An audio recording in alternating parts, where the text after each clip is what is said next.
everyone, welcome back to my channel. My name is Candace and it is Monday, so happy Monday. And it's January 31st, so happy new year. I feel like January 2022, it's been a rough start for me. I've heard other people say this as well, so I feel like January has been a trial period, and then February 2022 is going to be Happy New Year. So I've been doing a lot of self-reflecting on where I am and where I want to be, personally, spiritually, financially, and with my career, and the levels that I want to get to, with my family, and my state of mind, and just a lot of self-reflection going on into the new year. I read this great book. It was really life-changing for me.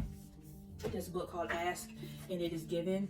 I really feel like it changed my life. It's all about manifestations, and Ask and It Is Given, learning to manifest your desires. And this right here really changed my mindset.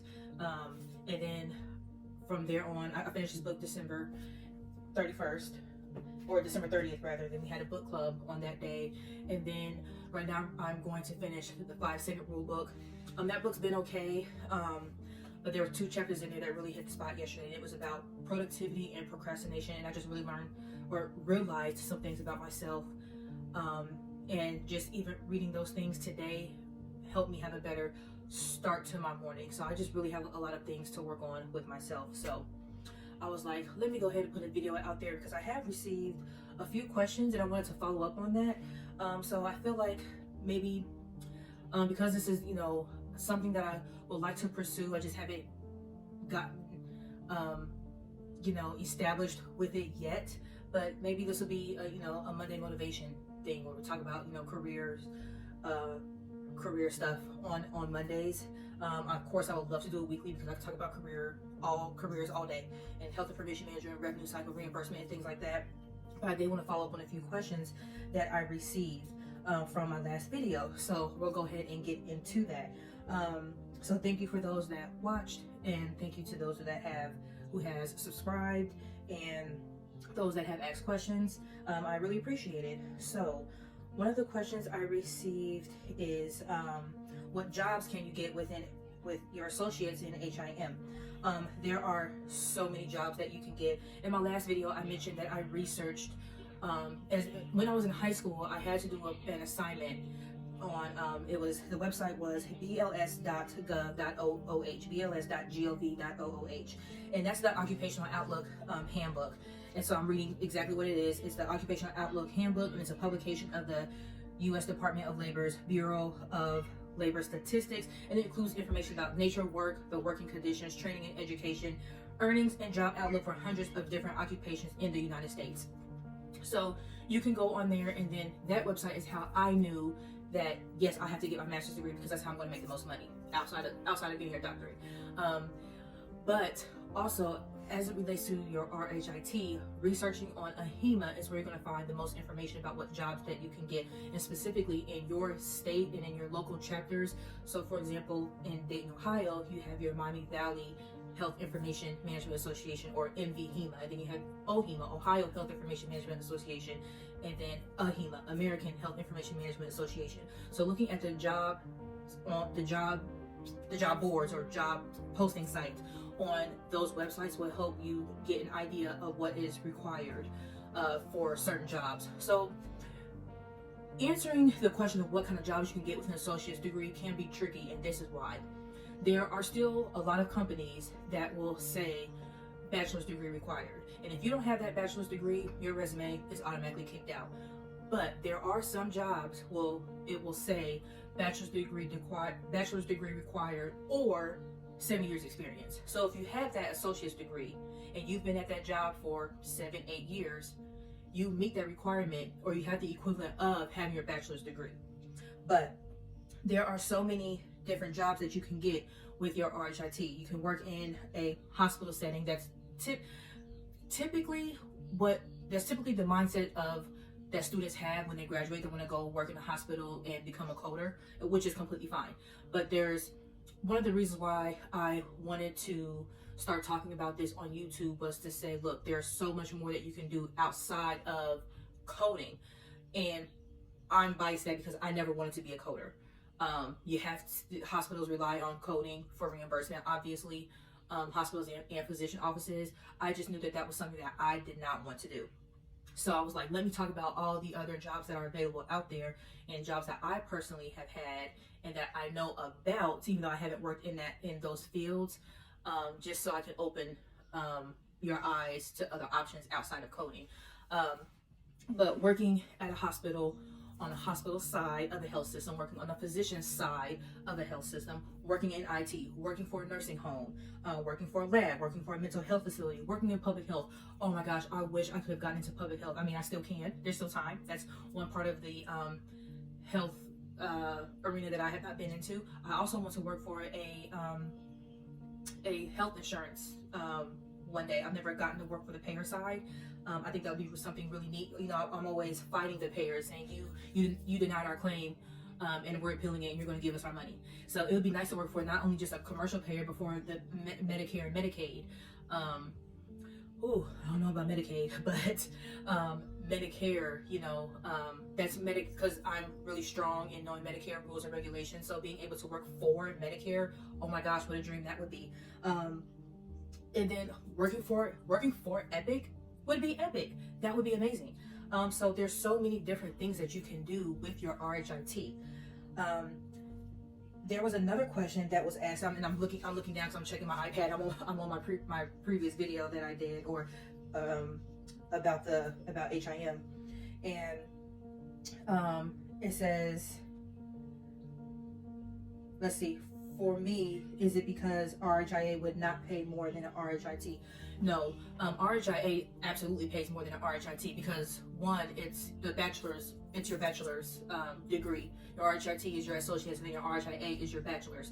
So for me, at the time, I personally felt that getting my RHIT was enough because I didn't want to be. This is me personally, so I don't want anyone to take this and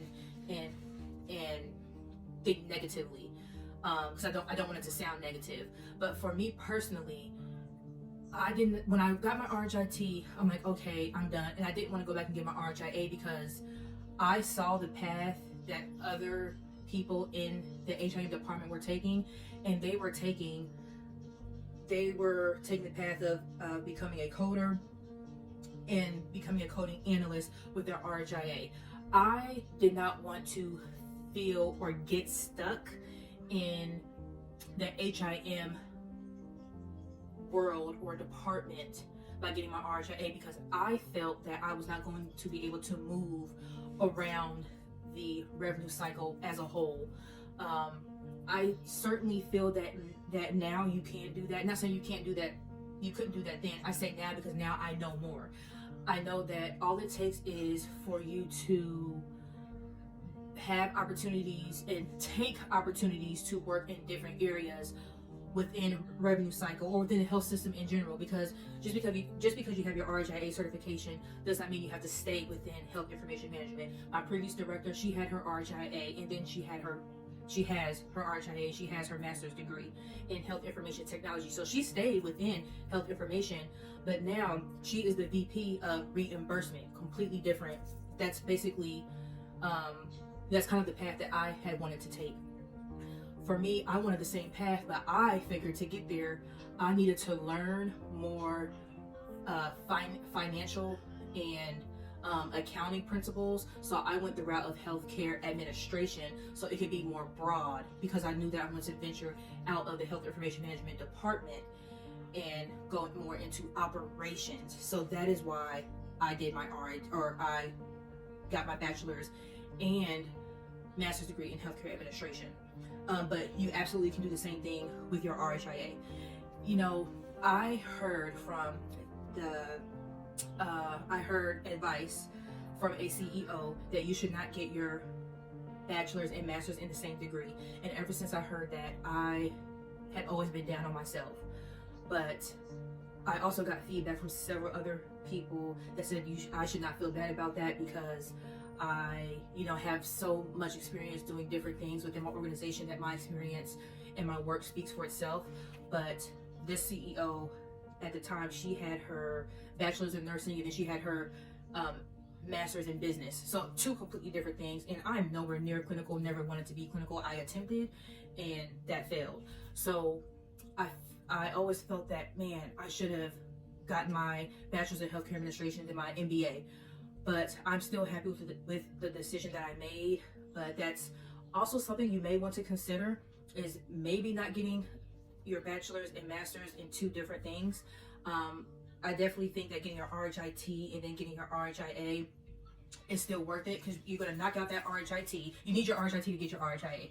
Once you get your RHIA, you can still pretty much do anything with it. All those jobs that I mentioned before, you still can do all of those things, but in a higher capacity, making more money, getting into management, working in an analyst role, and just doing so much more at a higher pay. Now, speaking of pay, let's see. Someone asked, how is the pay? Oh, I think I answered that, but let me backtrack and go to that. So in order to answer this question, I tried to do some research. And I said try because ZipRecruiter, I don't like that website. ZipRecruiter has some, I think, bogus information. It's unrealistic for those who are just starting out and looking at careers, because when I pulled up how much can you make, how much can an RHIT professional make, and it said highest salary $96,000. I wish I had my master's degree and I've been in healthcare for 15 years. I think, if I can do my math right. I can't even do my math right and I have a master's degree. Going on 15. I can't do the math quickly in my head right now, but I don't even make that. So I feel that, I think it's people, they get their numbers probably from people who I'm assuming, I have no idea, I'm just making assumptions here. I'm assuming they get those answers maybe from people who fill out the survey. So either someone who makes that much money as an RHIT, they may have their RHIT and another degree, or they had their RHIT and they've been at their job forever, or they had their RHIT and they have just been very blessed to have that salary. When I got my RHIT and I got my first job as a manager. I wasn't even at $50,000. I asked for 50. They was like, oh, we can only start you at 49. And you can't even bump me up to 50? You can't add extra to get me at a flat 50,000 a year. Nope, couldn't do it. So when I see these numbers, I'm like, now mind you, that was back in 2014. We're in 2022 now. But still, I think the numbers that some of these websites give are very, very unrealistic. So you have to take into consideration how long somebody has been at their company. Do they have any other certifications, any other degrees on top of their RHIT? What type of job it is? I find that people who work in tech tend to make more. Also, people who work, from my experience, when I worked in Charge Master and up underneath reimbursement, that department made a lot more than the coding department. Why? I'm not sure. I'm not sure if that department was just budgeted. I don't know if it's the way the money was split up to between the employees. I'm not sure how that side of HR works, but my salary definitely increased when I got to Charge Master. Now, Charge Master, you do deal with a little bit of IT. I mean, I was in Epic building charges. I was on the dark side of Epic, going in, importing stuff, building departments and things like that. And I do that now in my current role. So I think it depends on what all of your job functions are and how much impact you have on the system. Now, coding has a major impact on the system, so it's not really fair to say, oh, this department's more than, this department has more impact than the other. I don't want it to make it seem like I'm saying that. It's more of, I think, what all goes into the job. Reporting, in Charge Master, we are dealing with the numbers in we're creating financial reports that go directly up to leadership. And those numbers, those charges are coming from the hospital staff and the coders, and we're interacting with the coders. We're interacting with so many departments. So it really, really, really just depends. But what I did see is that HIM professionals earn around 23, 21 per hour. And the top 10% of HIM technicians earn more than 73, according to 2020 BLS data. So again, that came from bls.gov.ooh. So I don't know how often that website is updated. I have not done any research on that website in a very long time, but I know that's how I got my start in figuring out what I wanted to do with my career. Let's see.